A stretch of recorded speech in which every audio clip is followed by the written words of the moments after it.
Intel is fired. Gone. It's gone. This is the new ASUS ProArt P16 16-inch Ultimate Creator laptop, and for the first time, it's not on Intel platform anymore. Now, is this good news? Well, we're gonna have to see, but that is a very interesting leap forward. And let's take a look what else has changed. This video is brought to you by Dell, the go-to brand for people looking for reliable performance and great build quality and design. Whether you're a gamer, creator, or a business, they've got a solution for you. Did you know that Dell is constantly running deals on their website and you can save hundreds of dollars? And if you're a student, you can get an extra 5 to 10% off on top of the already discounted price through Dell's student purchase program. I'm gonna leave some of my favorite deals in the video description below. I've recently purchased 2 of my favorite Dell laptops, and one of them is $600 off. Stay tuned for the videos coming up. Thank you, Dell, for sponsoring this part of the video. We have the power brick, which is 200 watts, and it's actually, I believe, gone a bit smaller. And the end for this is, why does ASUS change it again? Let's open it up, and here's the laptop. Obviously, it's been somewhere before because there are a few fingerprints in here. Now, here's the thing. I actually have the previous version of the ProArt Studio Book as well. So this is the previous 16-inch laptop. And as you can see, the laptop has gone quite a bit smaller. It's much lighter as well. This feels very heavy. So previously we had the logo in the middle, ProArt, and then a little backside that was kind of hanging out in there. Now, if you look at the comparison, basically they've shaved all of this backside off and it's gone quite a bit thinner as well. So look at this thickness on the previous one. That is very, very big. And this is a little bit skinnier here. We're gonna open this up in a little bit, but when looking underneath, you can see here as well, the old one bulges up quite a bit more. And the air intake actually on the old one is a little bit more because the whole bit in here is the intake, whereas now we have just this intake and that intake there. But I can see that we have now a little dust mesh on the intake, which should be a little bit cleaner airflow if you're going to use it. So when looking at the I/O on the left side, on the new one we have a headphone and mic combo jack, 10 gigabit USB type A, one USB 4, 40 gigabits per second, because it's a Ryzen CPU now. Ooh, it's not Intel anymore. We don't have Thunderbolt, but we have USB 4, which is similar to Thunderbolt, but not as good in some cases, but some cases a little bit better. HDMI 2.1 and the power plug in here. The old one had the SD card slot on the left, headphone and mic combo jack, and 10 gigabit USB A port. When looking on the back, the new one doesn't have any ports on the back. The old one had HDMI, the DC power plug, and 1 gigabit Ethernet port actually, which is interesting. And then on the right side of the laptop, the new one has USB-C. This is only 10 gigabits in speed. This is not USB 4 or Thunderbolt. 10 gigabit USB type A and an SD card slot, which is UHS 2. The old one had a Kensington lock, USB type A, 10 gigabits per second, and 2 Thunderbolt 4 ports. So it looks like we've gone down in ports with the newer model. Ooh, that's changed. So if we're looking at the new keyboard, we don't have a numpad anymore. The old one had numpad on the right side, which I actually really like. For a 16-inch laptop, I know it doesn't look as good aesthetically, and it's maybe nicer if it's kind of in the middle, but I really find numpad really helpful, even as a creator. The hinge is very sleek inside there, whereas previously the hinge was kind of bulging up into the design, so they've kind of redesigned a lot of it. We've got the ASUS style here now, not as a physical button previously, but an actual kind of a touch feature button. We'll see that in a minute. And there's another little button on the right there. The trackpad has gone a lot bigger than the previous one, as you can see. When looking at the screen reflex, as you can see, the newer one is bouncing quite a bit more. Can you see that? And when you're looking at the screen flex, obviously because it's thinner, it moves a lot more compared to the previous one that hardly moves at all. I'm trying to move it, but this is solid, so it is a little bit thicker. So this is a great laptop, but this is very heavily AI capable. There's lots of AI hardware in there. You can see Copilot Plus button over there. Oh, the speakers were good. So a little tip here, when you're trying to set up a PC, Shift F10 brings out the command center. Just type in OOBE/bypass NRO and you hit enter, and it should skip the connect to the internet part, so you don't have to actually sign into your Microsoft account because it's a nightmare. So let's see if it does that now. Work. I don't have internet. I can press that. Fantastic. Okay, finally the PC is on. So let's talk about the specs. What is inside? So the CPU is a bit of a mouthful. AMD Ryzen AI 9 HX 370. Wow. Sorry, that's not all. With Radeon 890M. Now, what's special about this CPU is that for the first time, I believe we have 12 cores on the mobile CPU. Previously, we've just had 8. I mean, AMD has had 8 on all of them pretty much. And then we have Intel, even though we say like the Intel, you know, i9 13 or 14 980 HX CPUs, which are one of the best ones that are out there, looks like many cores in there. It doesn't actually have more than 8 P cores. These are 12 P cores on a laptop mobile CPU, which is insane because they utilizing the new TSMC 4nm technology. So you can pack more transistors and all sorts on the actual wafer. Now, we've got memory 64 gigabytes and it's running at 7500 megahertz. Wow, that is fast. The downside is that it's soldered in, so you can't actually upgrade the RAM. That's how much you're gonna get. So if you're a creator, I highly recommend getting the 64 gigabytes straight away from the get-go, because that is gonna be huge for you. You can't upgrade it. But because it's soldered on, it is super fast. My model comes with one 2TB SSD installed. This is a Gen 4 SSD, and I believe there's a secondary slot as well that you can just populate or upgrade. So we'll see that in a minute. We've got Wi-Fi 7, but it's a MediaTek one, which some of the reviewers online say that this is not the best one. But hey, we've got the NPU, which is, you know, the AI processor inside the CPU that most likely right now you don't see doing anything on the task manager. We've got RTX 4070 laptop GPU. So the GPU is not upgraded from the previous one. We've got RTX 4070 on both of them. It's got 8 gigabytes of dedicated GPU memory. And we've also got the integrated AMD Radeon 890M GPU on the CPU. So that's an interesting combination. Now, the downside for, you know, firing Intel is that unfortunately now we don't have Intel QuickSync, which means that if you're using any of the HSA 264 and 5 codecs, especially HSA 265 10-bit 422 footage, then it's not hardware accelerated anymore, but has to use the software CPU to play that back, which is very, very choppy. So you're probably gonna have to run proxies. So for video editors, that might not be the best news. Now, I wish, here's, you know, Intel, make an M.2 GPU that there's literally M.2 like SSD, and it's just the media engines inside there.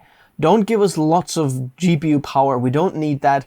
Just the media engines that you know, plug into all of the GPUs, whether integrated or dedicated. They are absolutely amazing. Imagine the secondary SSD. If Intel actually made an SSD, just put one of them as the NAND chip and then the one of them next to it, just the iGPU. Now, I don't know if this is really possible. I'm just throwing out there, but I think that would be amazing. If you remember, I actually had a conversation with Tom Peterson a little while ago, and I asked him the question and he said that it's actually possible. So Intel, please make an M.2 like hardware media acceleration card. That would be amazing. Pop it in there and then we have the best of all of the worlds. Now, why is this AMD Ryzen CPU really good for? The battery life apparently is supposed to be very, very good. Now stick around for the review and future videos about this laptop, because I'm gonna actually test it out and see how good the battery life is. This is just me talking about the specs because I don't want the review to be actually very, very long, but that's what we can expect from this, which is amazing. Now, as you can see,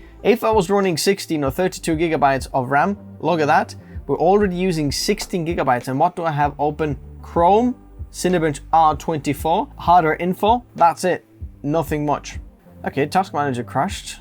I want to see these 12 cores actually run. let's have a look what's going on here and what's happening then. We can see CPU package, we're pushing 70 watts. So it's considerably lower than what the previous Intel device did, which was 120 something watts at some point. 64 watts. The core clock speeds are 3 point... Okay, some of them are higher, which is interesting. Ooh, there's something interesting going on here. We have Zen 5C cores, as you can see from core 11 to core 4, and then we have 4 Zen 5 cores, which are boosting a lot higher, and then Zen 5C cores are boosting lower. So AMD, are you doing a sneaky hybrid thing as well?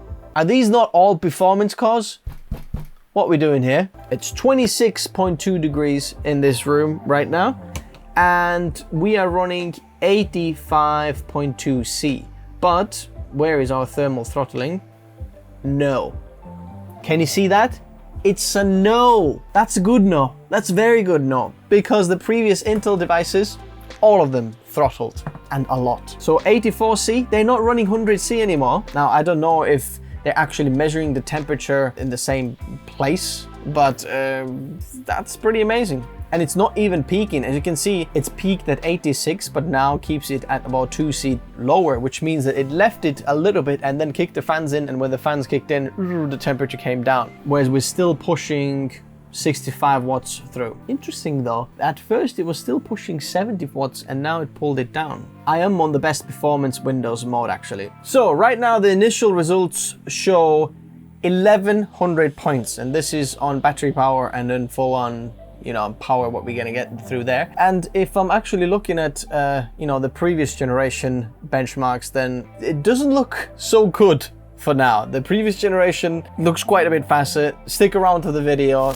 2024 model versus the 2023 or 2022 model, because there's some interesting thing happening. But I want to unplug the power cord. Okay, when you go function and F, you can switch between the Whisper and the standard mode. So standard mode obviously kicks in a little bit faster with the fans. There is no performance mode. I think that's only available when you plug it in. So when we're plugged in, we have the performance mode, then we have 3. When you're not plugged in on battery, standard mode, as you can see, it downgrades it. If we go to power and sleep options, we still have it on best performance on battery. I want to see how much are we pulling now. CPU package power, what we're pushing now, 46, 51 watts, 57 watts. Okay, we peaked at 57 and now at 43. So looks like we're still gonna lose some power over battery. Now, how much? I'm gonna dive deeper into that in another video, just so you know, like, you know, how this works and what the performance there is like.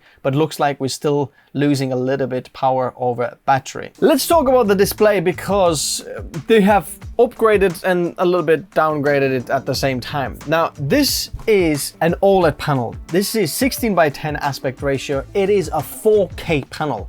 It's a 3840 by 2400. So it is actually, you know, your UHD and a little bit more panel. So literally pixel by pixel that, which is insane. I don't think there is any other 16-inch laptops with that resolution. It's absolutely insane. I mean, I can't even see the pixel density, like even, I just can't see them.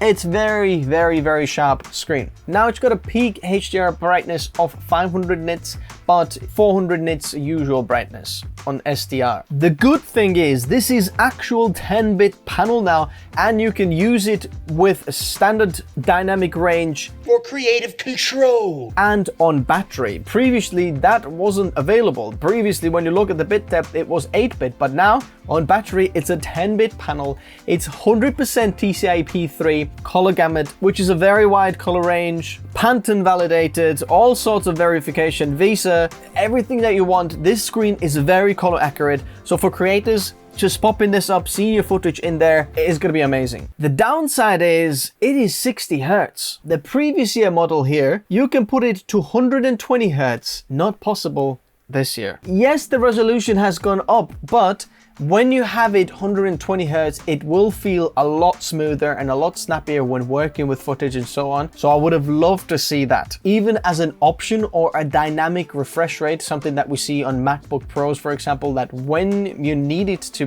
be, you know, fast, it's going to go up to 120 Hertz. But then when you're not using it, for example, right now, it drops it down to 1 Hertz. Now that is a huge battery saver, and I would love to see that on Windows laptops, especially this high-end laptop here as well. Another thing I forgot to show you is the GPU performance. Because we've got the NVIDIA GPU here, we're getting really high points in here. As you can see, 11,056 points, which is faster than the AMD Radeon Pro W6800 AMD Radeon Pro GPU. That's insane. So because of the NVIDIA dedicated laptop GPU, you're gonna get insane 3D performance. In fact, I think this is one of the best 3D like on-the-go laptops that you can get. The fast single-core performance on the CPU and insane 3D rendering and ray tracing available on the NVIDIA GPU, which also supports NVIDIA Studio drivers. Now you do have the ASUS dial pad here. I don't think it's as intuitive as, you know, the actual physical button, but I can see why they did this one because that takes a lot less space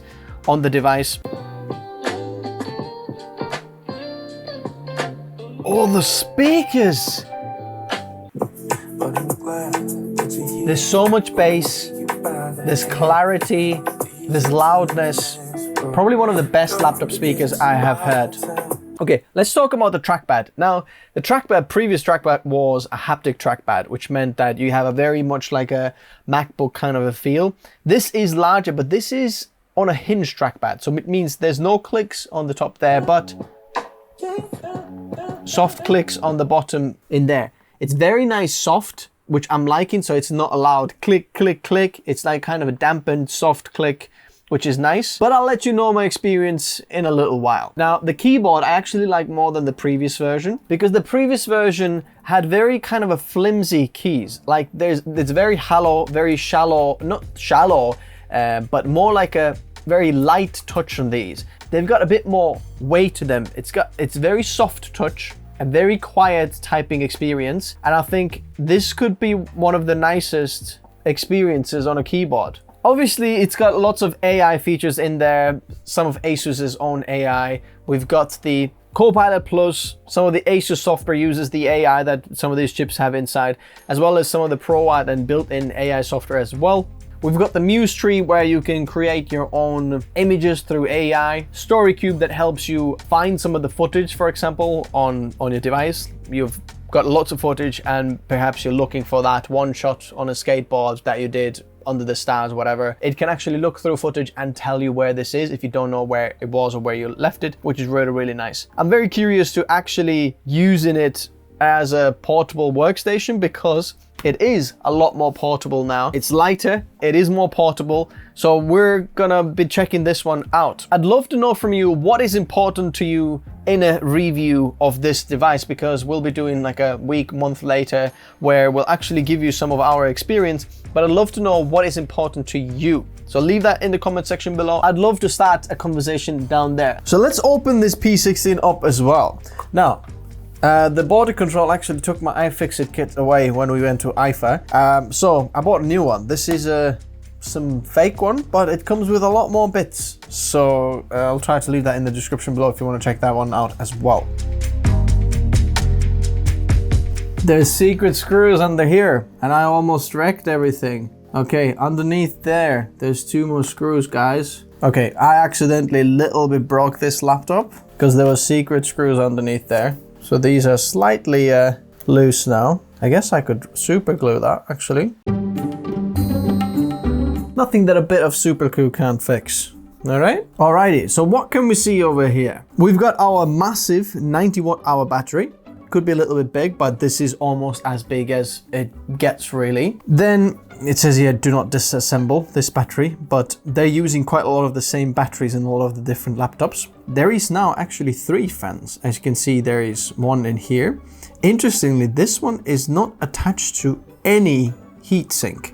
This takes the air from there and then just blows it kind of through this side heatsink. There's a 3rd fan now. So these 2 fans go over these 2 heat pipes, and then the little heatsink that's underneath there kind of blows it out there and out from the bottom and a little bit through, I believe, there as well. The nice thing is that you actually need to know how to open this laptop. Make sure you don't, for forget these legs, or the tiny little rubber ones, because I almost obviously broke it, because there is a secondary M.2 slot in here, and you can just add your own SSD in there, which is fantastic. As you can see, they've got one on this side.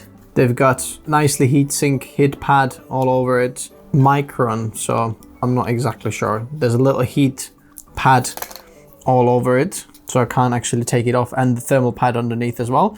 So it's nice that they've tried to keep that nice and cool, because that maintains the performance of the SSD. Interestingly, there is no vapor chamber here. No vapor chamber design. And if you look at the thermals are actually very, very good. There is no thermal throttling, which shows that maybe these heat pipes, it's all right. There is 2 heat pipes that go over both of them, so they're kind of shared heat pipes. Then on the left side here, I'm assuming that's the CPU, because it's a bigger package. And then this side is the GPU. I'm not exactly sure. Power delivery there. One side has an extra one, and then there's extra one that goes on there, and that kind of goes underneath here onto this power delivery there as well. Now underneath here, oh, that's a good sign. That's good news. We can see a Wi-Fi card. So this is a MediaTek one, but if you wanted to, you can upgrade the Wi-Fi and Bluetooth card here, which is really nice. So it's not included in the CPU package, and put a secondary M.2 SSD there. This is nice. We've got 2 speakers on the side. They sound very, very good. The rest seems just straightforward. There is lots of different screws here, different sizes. So be careful when you're screwing them back in that you're putting the right screw into the right place. And that's it. As always, thanks guys for watching. And if you don't know already, check this laptop out in the video description below. The good thing is the price from previous year has only changed $99 if I'm not mistaken. The previous one was $24.99, now it's $25.99. So you get new things, some of the things are downgraded. Do you think that's a good price? And for that same price point, is it better to get this than a MacBook Pro? Well, we'll have to find out. Comment the laptop comparison that you'd like to see in the comment section below. Adios.